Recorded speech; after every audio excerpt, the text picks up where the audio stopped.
Coucou tout le monde, j'espère que vous allez bien. Aujourd'hui je vous retrouve avec une nouvelle vidéo et ça va être une vidéo présentation du manga She Wasn't a Guy de Sumiko Arai aux éditions Mangetsu.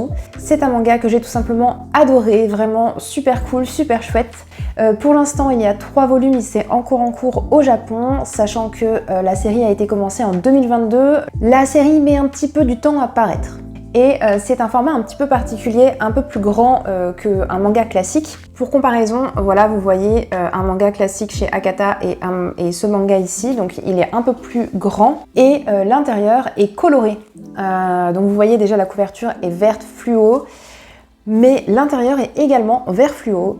Les fonds, au lieu d'être blancs, alors ça dépend, hein, pas tout, mais au lieu d'être blancs, souvent les fonds sont plutôt verts.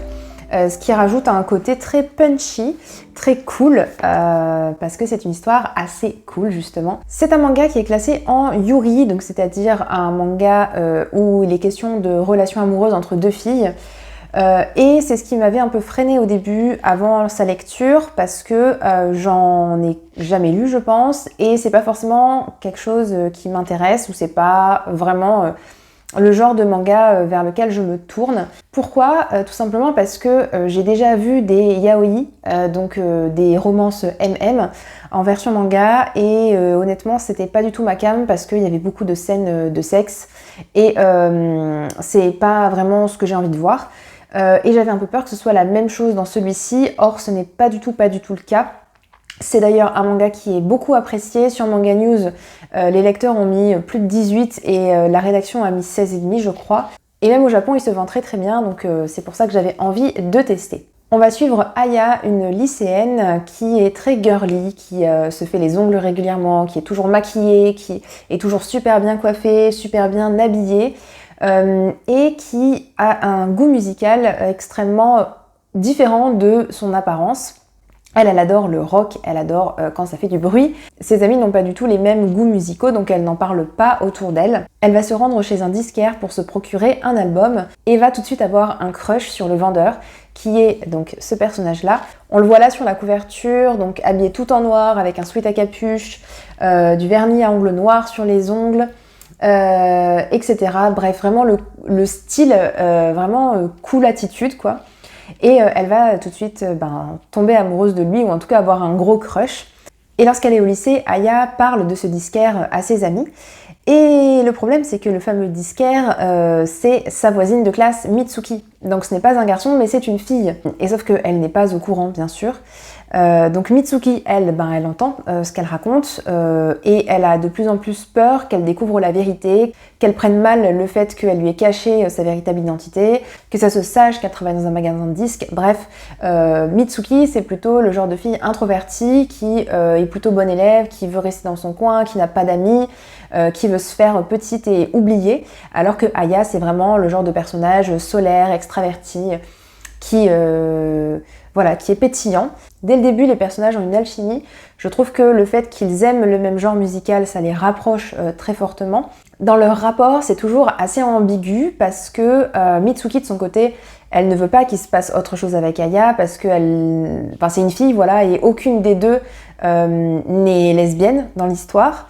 À partir du moment où Aya sait que Mitsuki est une fille, que le disquaire est une fille, en fait, elle va oublier ses sentiments, si on veut. Elle ne va plus dire « j'ai un crush sur cette fille », elle va continuer de la trouver extrêmement cool, que son style l'attire beaucoup, que Mitsuki, elle a ce côté assez aussi nonchalant, mais un peu tomboy. Et donc, en fait, les sentiments qu'elle avait au début vont passer au second plan, et j'ai beaucoup aimé ça parce que j'avais peur qu'on arrive tout de suite dans une romance, alors que là, on a ce quiproquo de début et dès que c'est résolu, on passe à une amitié. Alors une amitié très forte en fait, une amitié où les deux se sont trouvés en fait, un peu comme des âmes sœurs si on veut.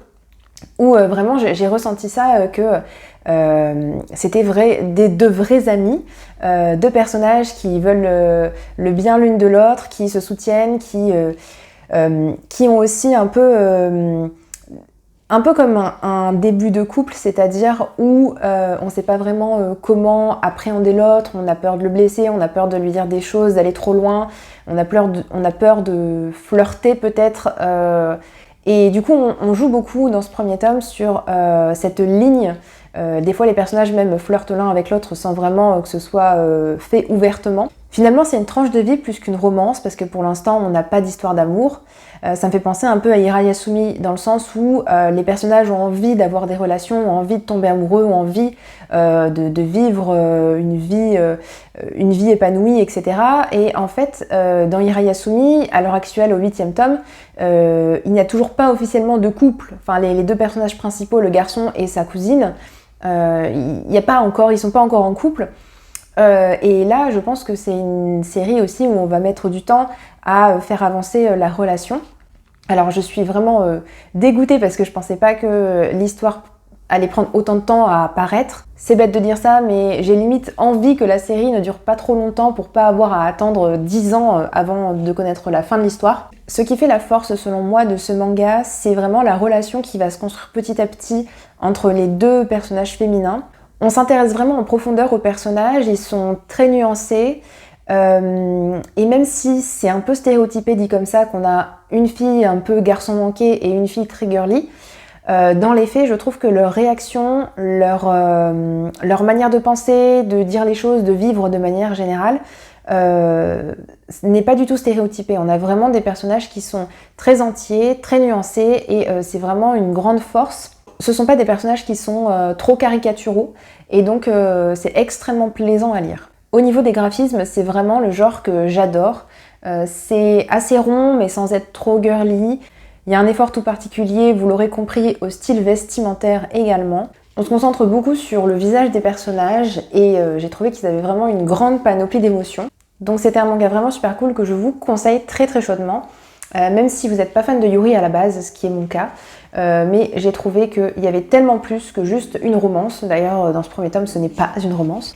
Si vous l'avez lu, surtout n'hésitez pas à me dire ce que vous en avez pensé en commentaire. Voilà, c'est tout pour ma vidéo, j'espère qu'elle vous aura plu. Je vous souhaite de très très bonnes lectures et je vous dis à bientôt dans une prochaine vidéo. Ciao ciao!